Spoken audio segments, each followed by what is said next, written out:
मैंने एक चीज सीखी इस बार के बाढ़ से कि आप जितनी चीजों को बंद रखते हो ना, उतनी ही बाढ़ उन चीजों को ज्यादा प्रभावित करती है। जैसे कि घर बंद हो तो तोड़ देती है ना।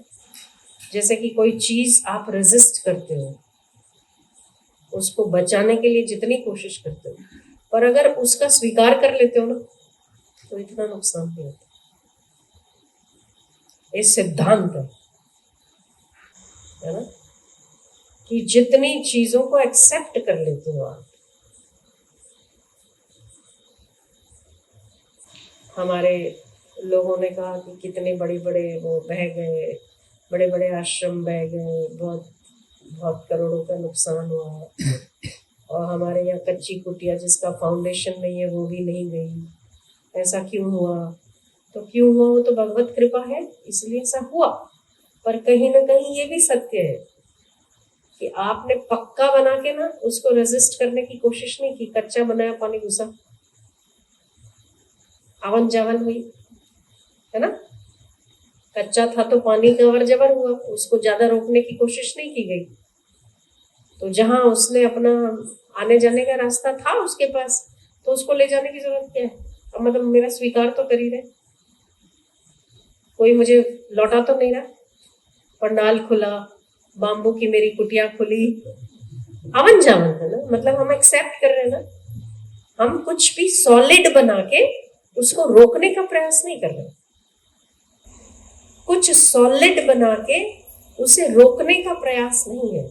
वहां सहजता है, और जहां सहजता है वहां नुकसान नहीं है।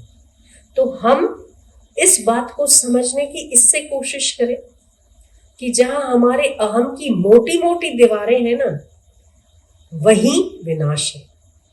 पर जहां सहज में किसी के स्वभाव को, किसी के प्रेम को, किसी के गुण को और किसी के अवगुण को भी जब सहजता से स्वीकार कर लिया जाता है, वहां कोई द्वंद और झगड़ा ही नहीं होता।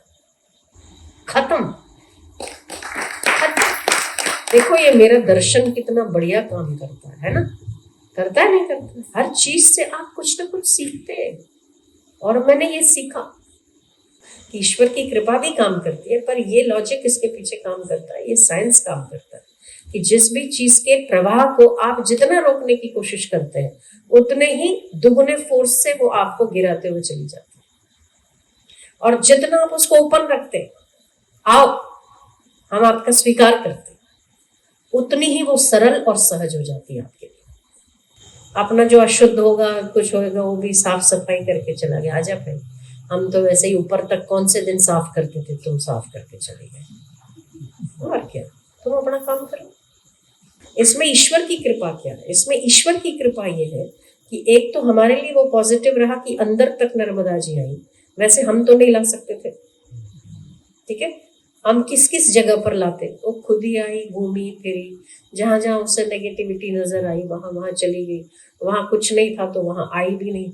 जहां इसको लगा होगा वहां पे घूम फिर के चली गई, तो कोई बात नहीं, हमारे सामान कुछ नहीं गया। मेरी लकड़ी परिक्रमा की वहीं है, ये ईश्वर की कृपा है। गुरु जी की फोटो जो कागज की थी और उसके ऊपर लेमिनेशन था, जो बह सकती थी, वो और चिपक के मंदिर में और अच्छे से चिपक के, ये ईश्वर की कृपा है, ये आपके गुरु की कृपा है कि वो संरक्षण में है। तो केवल उतनी ही चीज है, बाढ़ ग्रसित हुई, हमें बाढ़ लगता है, पर हम उसको सकारात्मक रूप से लें तो उतनी ही चीजें पवित्र होगी जितनी चीजों को आवश्यकता थी। वो अपना काम करके चल गई। तो इससे बहुत सारी चीजें सीखने को मिलती है।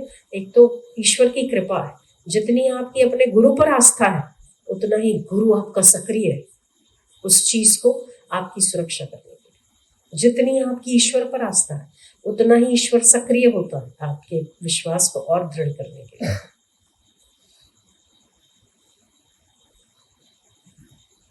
तो वो है। और दूसरा साइंस ये भी है कि आप दरवाजे खोल दो। हमारे लोग बाम्बू की कुटिया के खुले पड़े थे, एक धक्का लगे और दरवाजे खुल जाते, एक धक्का लगे खिड़कियां खुल जाती है, तो उसको अंदर जाने का मौका मिलता और घूम फिर के। और जहाँ बड़ी बड़ी सॉलिड चीजें बनी हुई थी ना, उसी को प्रेशर। कल तो हम किसी वो संत के आश्रम में गए, उनके तो बर्तन तक टूट गए, बड़ा नुकसान था, बहुत नुकसान। क्या हुआ था कि जैसे पानी का फोर्स होता है ना, तो टकराती है चीजें इधर से उधर, तो उनके कुकर ऐसे चिब्बे हो गए थे और उनके ढक्कन खुल गए थे, डिब्बे से भंगार का सामान कैसा होता है, ऐसे भंगार का सामान हो गया। 6 सिलेंडर बह गए, 3000 किलो अनाज बह गया, 10 AC, 10 कंप्रेसर वो बिगड़ गए, और 2 लैपटॉप, 2 कंप्यूटर, 1 TV, सब मतलब इसमें ना सभी चीजें काम करती है, नीचे से लेकर ऊपर तक। और बाकी हमारे यहाँ सामान क्यों नहीं गया, क्योंकि सामान कुछ था ही नहीं।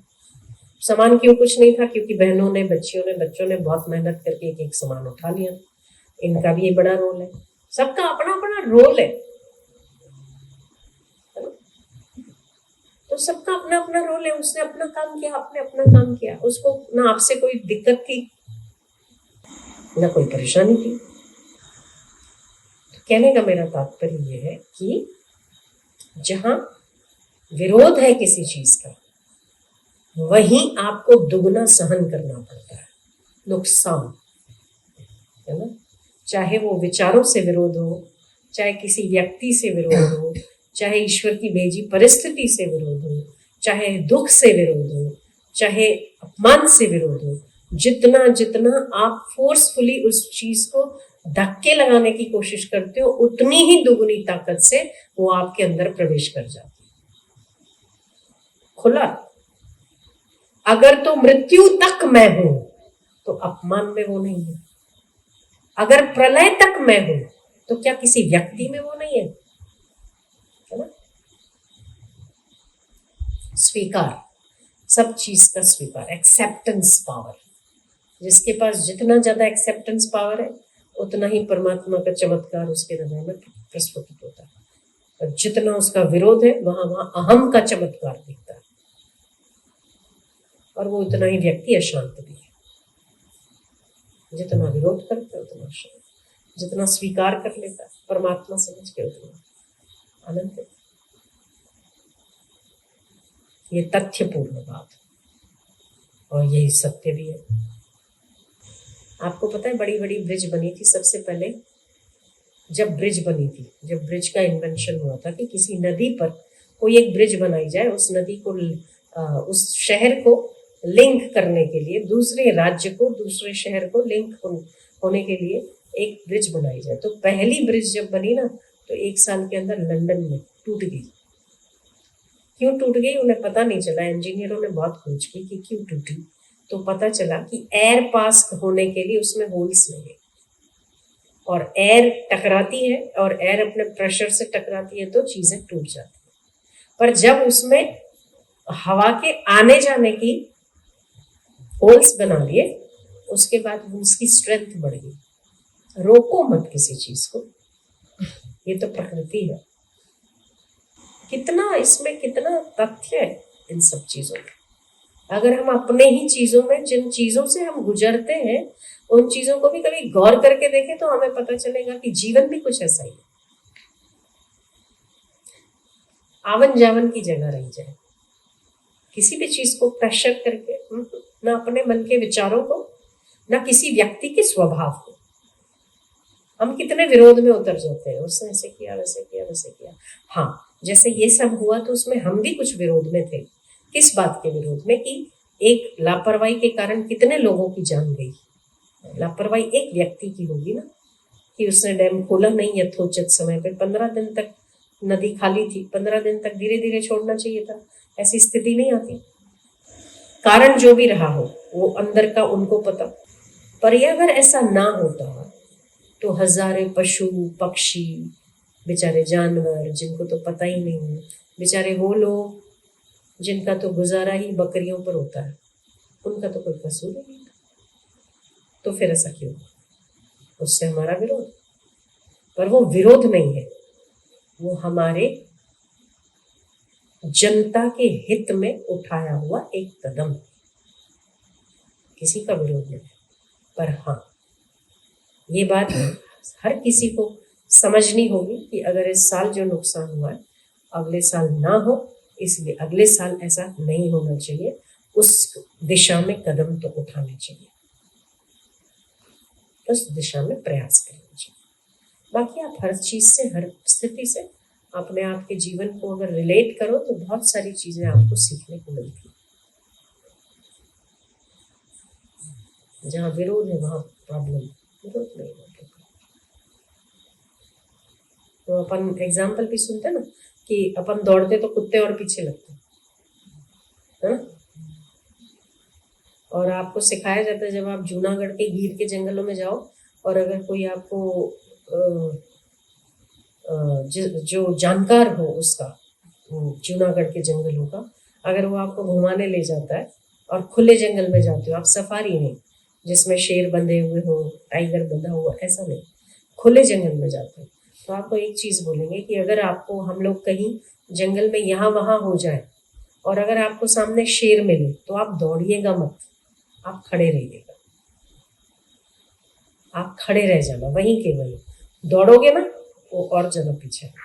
अगर आप खड़े रह जाते हो मतलब उसका स्वीकार करते, उसको दौड़ने की जरूरत नहीं पड़ेगी। तो लोग पूछते हैं कि दौड़े बिना ही मतलब हमें बैठे बैठे खा लेगा, ऐसा नहीं होता।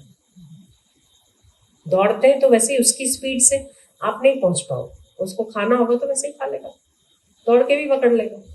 एक बार खड़े रहोगे तो बच जाओगे, ये हो सकता है, पर दौड़ोगे तो नहीं बचोगे, है ना।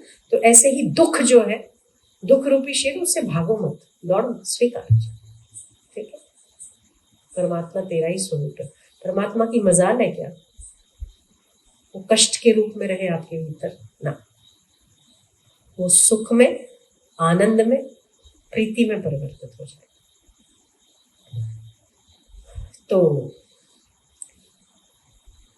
बाह्य स्थितियां भी बहुत सारी, अगर हमारे पास वो दर्शन है अपने अहम को छोड़कर ईश्वर की उस अनुभूति को स्वीकार करने का, हमारे पास वो हृदय है अगर भगवान ने दिया, तो हर एक छोटी बात से आप सीख सकते हो।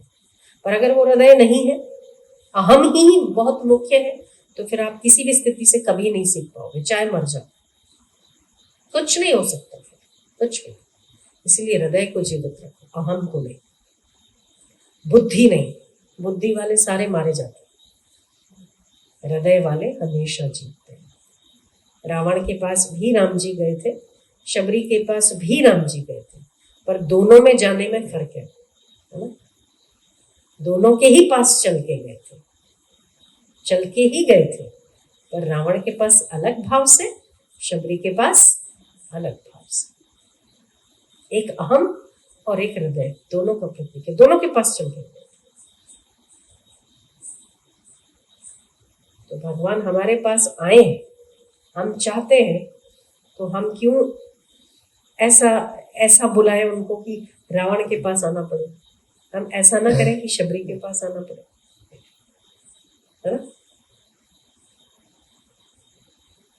तो एक अहम और हृदय, दोनों के पास ही ईश्वर जाते हैं, क्योंकि दोनों ही उसी ने बनाए, तो वो कहीं ना कहीं अपनी बात को झूठी तो नहीं सिद्ध करेगा ना कि भाई इसको भी मैंने ही बनाया, उसको भी मैंने बनाया, पर दोनों के जाने जाने में फर्क है। तो जहाँ जहाँ बल है, जहाँ शक्ति है, जहाँ शौर्य है, वहां वहां दिल को खोल दो, विरोध ना करो। भगवान भी शौर्यशाली शक्तिशाली, रावण ने विरोध किया ना, शक्तिशाली का विरोध किया ना, रेजिस्ट किया ना, उसको स्वीकार कर लेता, कोई दिक्कत नहीं। तो अहम है वो रावण है, हमारे भीतर रावण है जो विरोध करता है, किस बात का, सब में भगवान देखने का। अगर वो कोई बुरा भी कर रहा है तो भी मुझे कुछ तो सिखा, विरोध में चलना चाहिए, स्वीकार, जितनी स्वीकृति उतनी खुशी।